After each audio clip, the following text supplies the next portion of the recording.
but I just can't. What's going on, everybody? Mad Hatter Nation, it is Friday. Ha! Ha! Ha! We made it. Oh, boys, did we finally make it to Friday?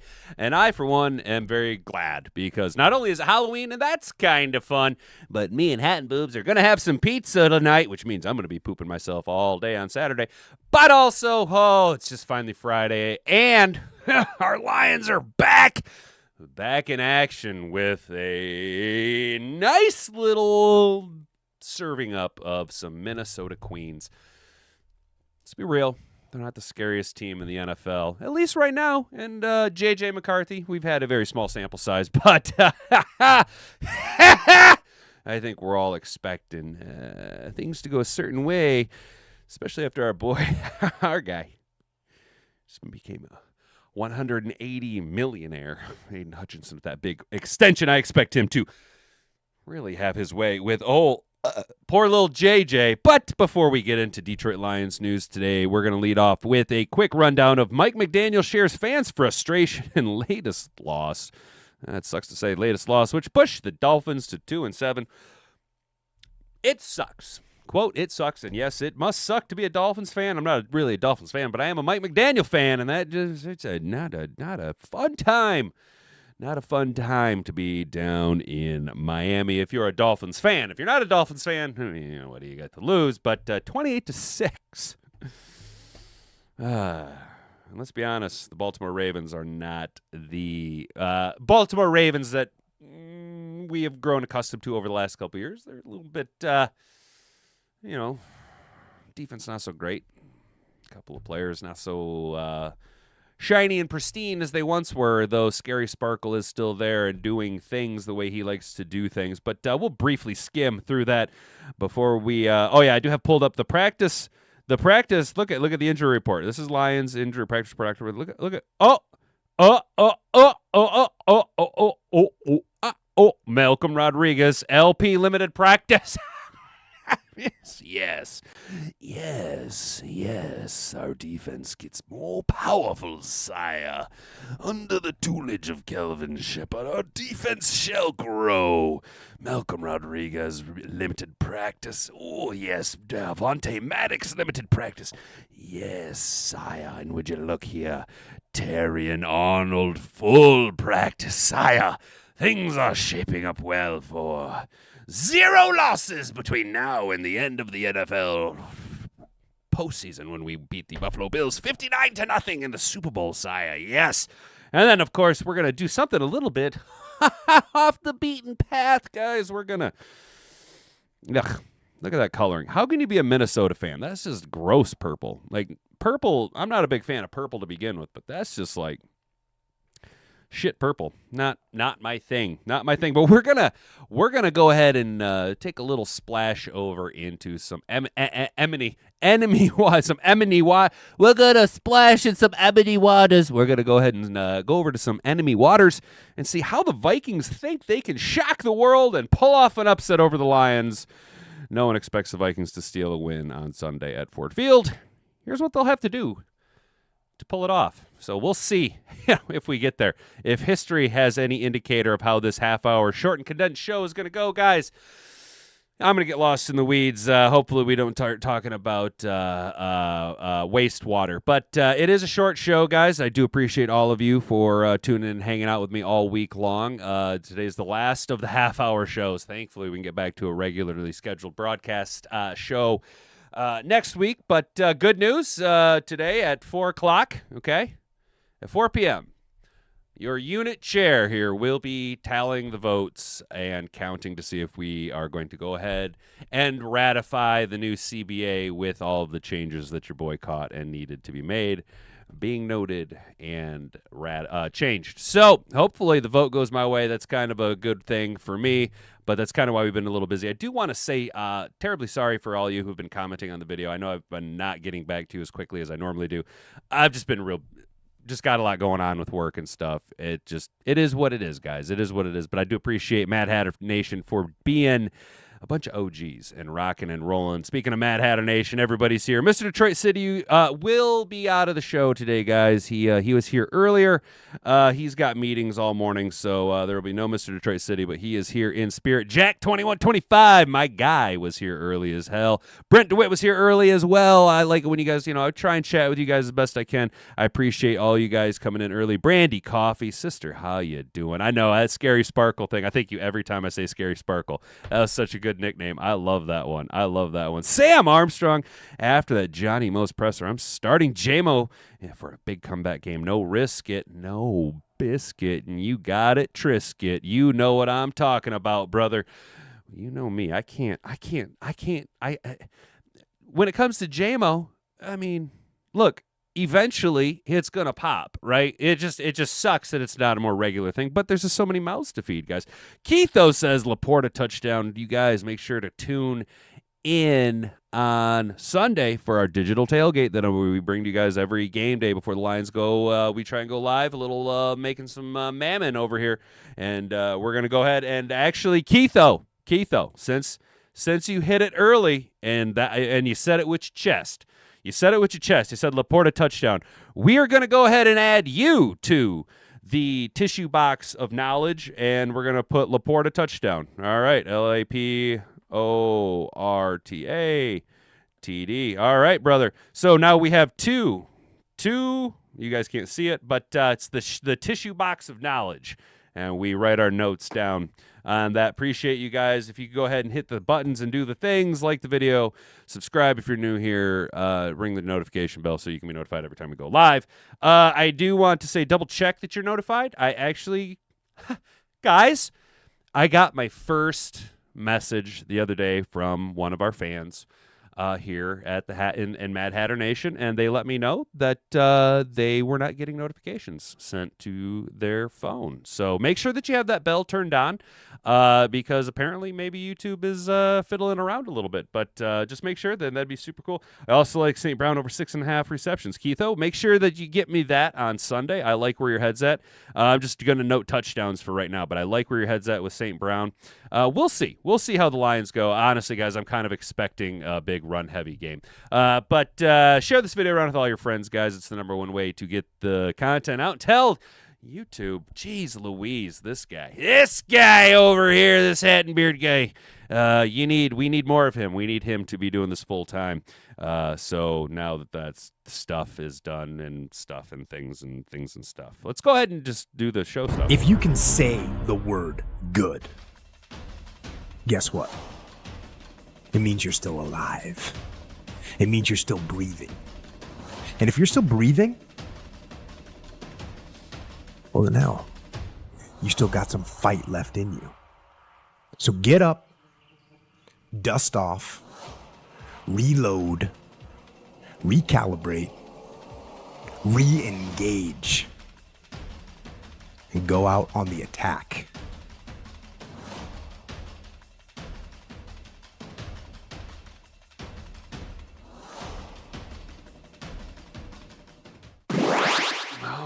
Miami. What'd you do? Look what you did to my boy. I like Mike McDaniel. Look what you did to my boy. Mike McDaniel shares fans' frustration. It sucks. That sucks after a 28-6 blowout loss to the Baltimore Ravens. At multiple points during the loss, the Dolphins fans booed the home squad, including jeers directed at the coach. Prime Video showed shot after shot after shot after shot, and I did not exaggerate that. That is 1, 2, 3, 4. Why don't you go ahead and just make it a full 6-shooter? Shot after shot after shot after shot of Miami fans with paper bags or even popcorn bowls over their head. Talk about either way, it's a butterface. Oh, look at me go. The universal sign of we're embarrassed about the team we love when the Ravens went up 28-6 in the third quarter. Many didn't even bother booing. They just got the F out of Dodge. They left the stadium. Following the loss, an embattled McDaniel was asked how he takes fans booing the 2-7 club.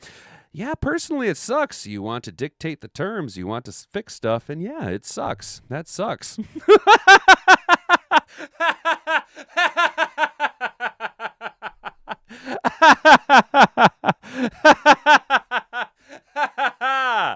I don't know know why that sounds so funny to me, dude. That really, maybe I'm just a little slap happy this morning, guys. That sounds really damn funny to me. Yeah, it just sucks. It sucks. It just sucks. All of that does, but I think it's pretty consistent formula. Fans enjoy winning, and so our expectation is that we have to do the work and do the right things for fans to enjoy the experience. And unfortunately, we didn't do that tonight or at all this season, really. So we got to get back to work to give them something to cheer about. Like the fans, McDaniel couldn't always keep his emotions bottled up and poured out his frustration several times on the sidelines, from a dejected skyward-looking query to a blow-up after a false start by right tackle Larry Borum on a would-be fourth down play. That was at self-inflicted wounds, coach said of his sideline reaction of the false start. We have been putting such an emphasis on all things related to our operation, and in a critical 4th and 1, where we were pretty fired up about the defensive look. It was what we were calling the play for, and that's flat out a controllable that our team knows that keeps you from winning. So I was irate at nothing but our self-inflicted wounds. Yes, excuses are like buttholes, my friend. They are like buttholes, but the reality is you have lost control of the team. You were -3 in turnovers, and they were 3 for 3 in the red zone, and we didn't score a touchdown. Where there were elements of the football confidence created last week, but the bottom line is you have to get cross your T's and dot your I's in the National Football League, or you get made pay. It's very, very disappointing, and unfortunately, we're going to have to sit on that disappointment for 10 days. Yes, and spin. Might as well just sit and spin for the whole 10 days. I know the locker room would like to go play another Thursday night game in 4 days to get this bad taste out of their mouth. The question in Miami on this Halloween is whether McDaniel will still be at the helm when the Dolphins return to action in 10 days. Yeah, that's a question. Something I'm not going to lie. I think we've kind of been talking about it and hitting around at it for the last little bit here. If you guys recall, last year, I've said it a few times, I was kind of expecting the Miami Dolphins to part ways with Mike McDaniel last year at the end of the season. And I was kind of getting my hopes up that, Mike McDaniel could become the offensive coordinator here for the Detroit Lions after small PB Benedict Arnold, Osama Ben Johnson. The trader in the Windy City decided to skip across the lake and be an asshole over there with Giggle Williams. But that obviously didn't happen, and the Miami Dolphins decided to let the Mike McDaniel experience continue to run rampant down in Miami. And we heard it early on. I think it was it Patrick Surtain? No, not Patrick Surtain. Who is Asante Samuel Sr.? I think it was Asante Samuel Sr. went on his podcast or his podcast and talked about one of the reasons why his son won't sign in Miami was that the players have control of the locker room. The coaches don't have control of the team, and players just do whatever they want. We've seen Tua call out the players and then have to redact a statement a little bit later after pressure, obviously, from his locker room. And it seems just like a real toxic, bad situation there. And some could say it's because of the superstars that you have there, i.e. Tyreek Hill. But, personally, so if you got 10 days, would that not be the opportune time? Because it's that Thursday game where you get a built-in mini bye week there, that 10 days up. Would this not be the opportune time to put in your interim coach so that he can kind of have a little bit more time to kind of get his message across and kind of change things a little bit the way he wants to, instead of a short and condensed 7-day period or 5-day period, depending on when a coach would be fired?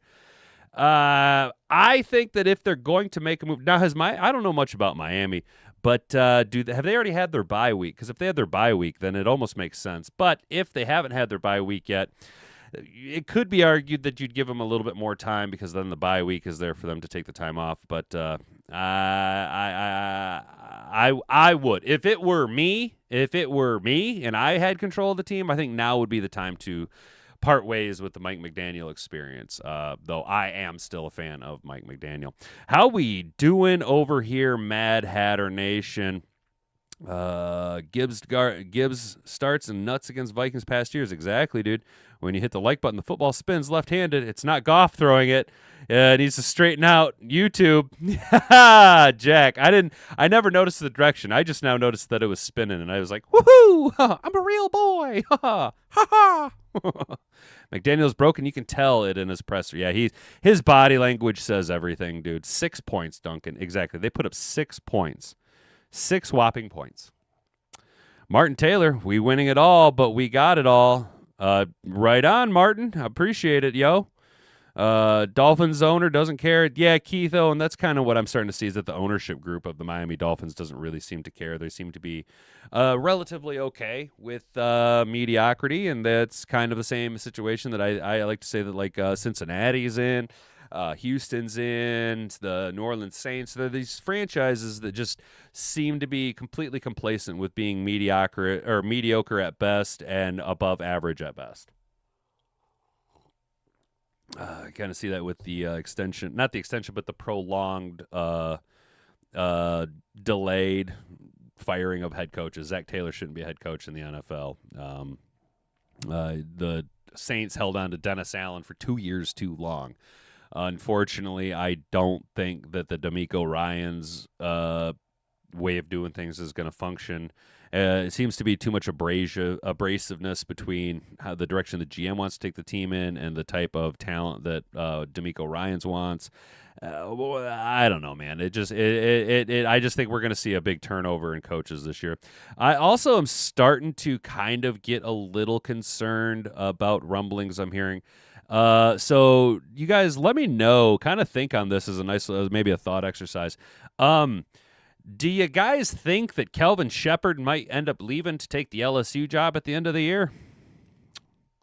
Might as well tank now and get a better draft pick. Keitho, yeah. Well, the thing, though, Keitho, is that if the Dolphins were to tank it out or try to tank it out, you got some pretty hefty talent to try and, or some pretty heavy competition to try and beat out for that bottom pick. The Jets suck. The Titans suck. The Bears are going to implode and not win a game the rest of the year. You know what I'm saying? It's just going to be brutal, dude.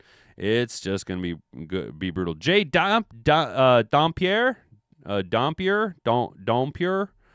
Good morning, people. Go Lions. Go you, dude. Appreciate you coming in. Welcome to Mad Hatter Nation, brother. If you want to stick around, hopefully we can earn your follow, dude. We are running late here. Oh, wait, that's right. I only have 2 stories pulled up. Yes! We might be able to do it. I forgot. With the 3 windows, I thought we had three stories pulled up. Guys, I just wanted to point out the injury report. Big notables. Kerby Joseph still dealing with that knee injury.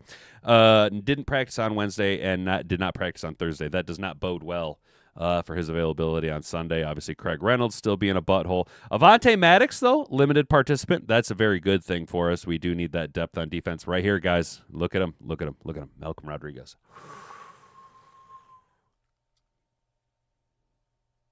Malcolm Rodriguez is a limited participant in practice, which means he will be back soon, and that is a big boon for our defense.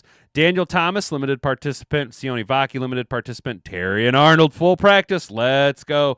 Taylor Decker, limited and full, and then Al-Qadin Muhammad, limited then full. So that's not a bad indicator. Obviously, you like the full practice for Muhammad, Decker, and Arnold on Thursday. Those are huge indicators, though. I do not expect to see Malcolm Rodriguez and up in the air on Avonte Maddox. I don't know much about that at all, though. If Shep continues to do good and the Lions go deep in the playoffs, he will be interviewed by LSU for sure, reported as his dream job. Jack 21-25. That makes sense, doesn't it, dude? Doesn't it just make sense? I mean, he's having an outstanding season for the Detroit Lions in his first year as a defensive coordinator in the NFL. And it would just, I think that his energy, his way of doing things will translate or would. I don't want to put it out there like he's going to because I want to keep my dirty little dick beaters on Kelvin Shepard as long as we can because I really like him. I think his coaching style, his demeanor, and the way he handles himself would translate really, really, really well to the collegiate level. I think he's a natural-born leader of men, and I think that he has a really good impact on young players in the NFL, which means he have, I think, a really good impact on college players. And if we want to take it to a culture war level, why not have a guy like Kelvin Shepherd manning the helm at a prestigious program like Louisiana State University Tigers? You know what I'm saying? That could be a major cultural swing. He could start to do things the Dan Campbell way, meritocratically, best emphasis on masculine values. You know what I'm saying? Best man for the job. Go out there and earn it. Fight it. Earn it. Earn it. Hard work gets you everything. It could be a huge boon culturally for Kelvin Shepherd to leave the Lions and take the head coaching job at LSU, though I'm just going to be very, very greedy and say I want to keep my my defense coordinator here because I really like Kelvin Shepherd. Hey, Broski Bear, good to see you, dude. Haven't seen you in a while, man. Glad to see you're still out there kicking. I know it's kind of rough being a Bears fan these days, dude, but good to see you, dude. Good to see you. Hopefully you're having a good week, dude. Happy Halloween, everybody. Happy Halloween. So how can the Vikings shock the world and pull off an upset over the Lions? Well, no one expects the Vikings to steal a win on Sunday at Ford Field. Here's what they'll have to do to pull it off. I didn't say that. That's a direct quote from Will Ragaz. Will Rags. Raggets? Will Rags. I hope I'm saying your name right. Number 1, stop the run for the Vikings defense. Everything has to start with finding a way to stop the run. It's been an issue all season. Minnesota is allowing the 8th worst EPA per rush in the NFL. Bijan Robinson, Kenneth Gainwell, Quinshon Judkins, and Kimani Vidal have ran all over Brian Flores' group. Ever since the Steelers used a heavy personnel package to run the ball on the Vikings in Dublin in Week 4, other teams had followed the game plan and had success. The Lions figured to do that as well by using second tight end Brock Wright or even bringing in Dan Skipper as a 6th offensive lineman. And I'm just going to go ahead and speak for Mr. Detroit City. Brock Wright can't block. He can't block. He misses his blocks all the time. That's something that's a part of our the lore here around the Hat and Beard Show and in Mad Hatter Nation. Even though we like Brock Wright as an individual, we know he can't block. The last time these two teams played in Detroit, it was Week 18 of last season. Jahmyr Gibbs ran for 139 yards and 3 of his 4 touchdowns on the night. Expect the Lions to give the Vikings a heavy dose of Gibbs and David Montgomery. Who? David who? Who is David Montgomery? What is this David Montgomery you speak of? Because if there's this guy named David Montgomery on the roster, I don't think John Morton knows that or knows how to utilize him in this one to test whether or not they can stop the run. If they can't, everything will be easy breezy, lemon squeezy for Jared Goff in the passing game with the offense on schedule. The good news for the Vikings is Blake Cashman has been back for a couple weeks now, and it looks like Andrew Van Tinkle will make his return as well. Van Dinkle does so many things well, including setting edges against the run until he gets pummeled by Penei Sewell.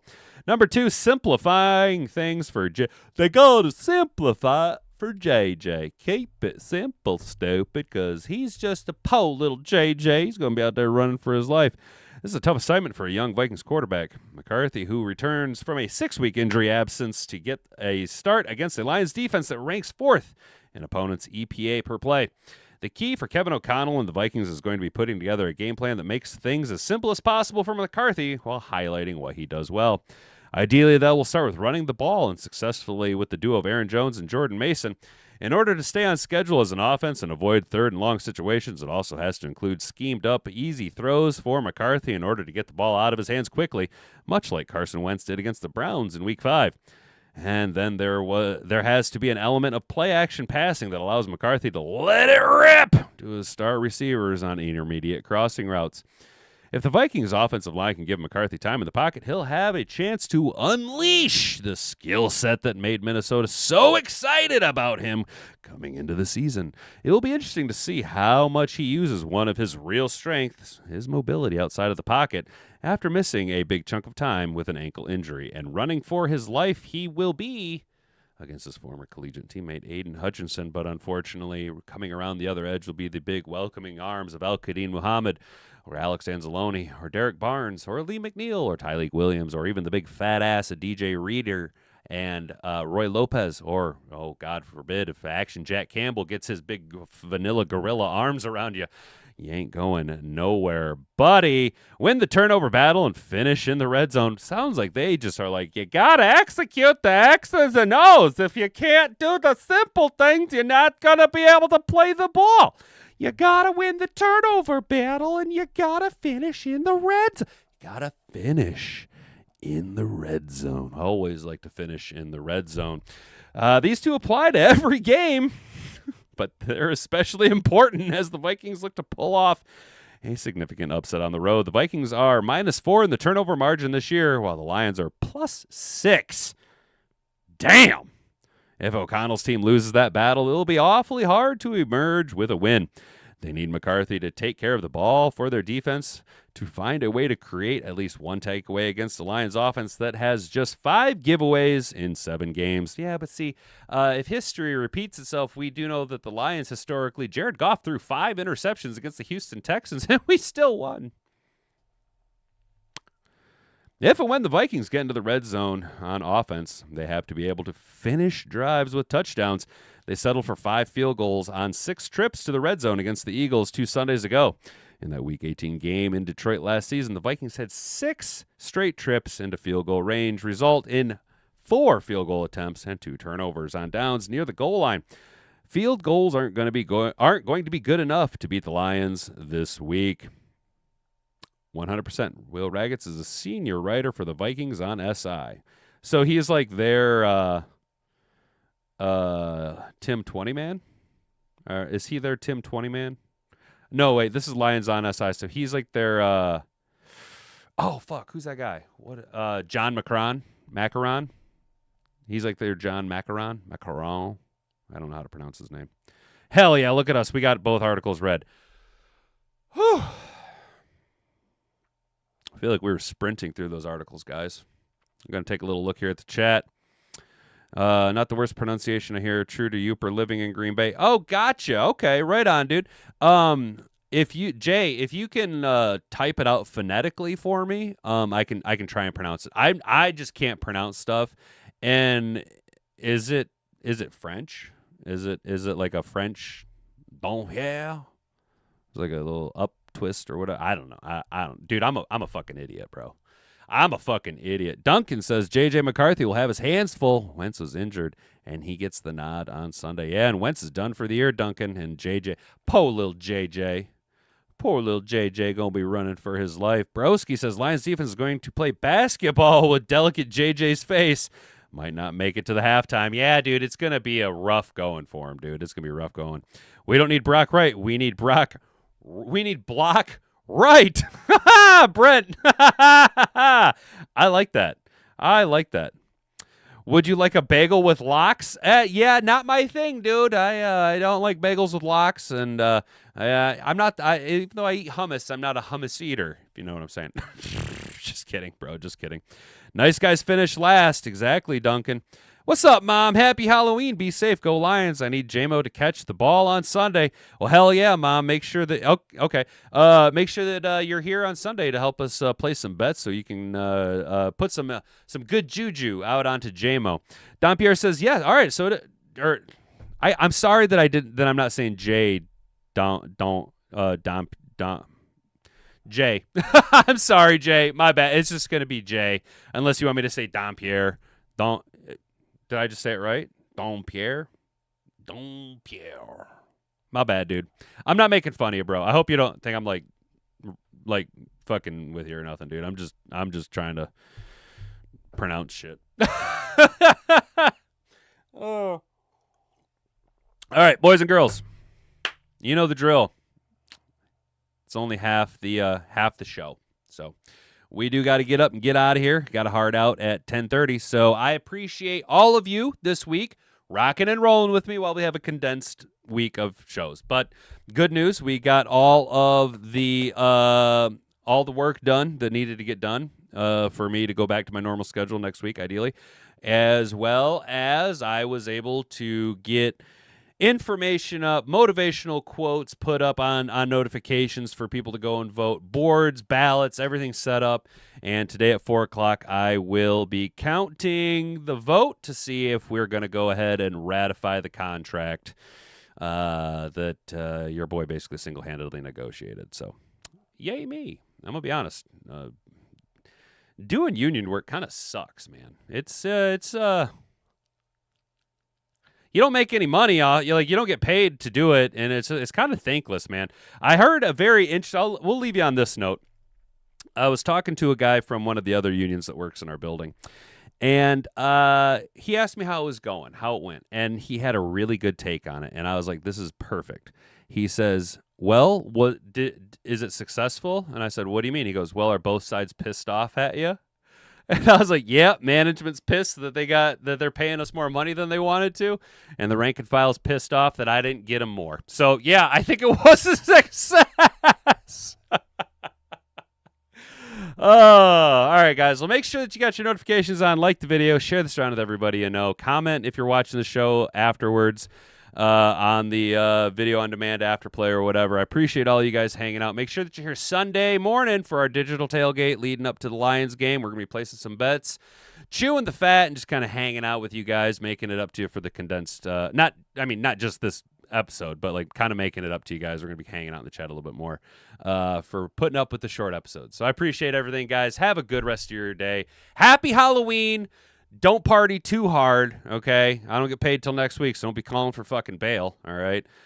Stay out of trouble. Don't do anything I wouldn't do. I've been Hat and Beard. You've been an attentive audience. Until Sunday, bonga bonga. Frig off.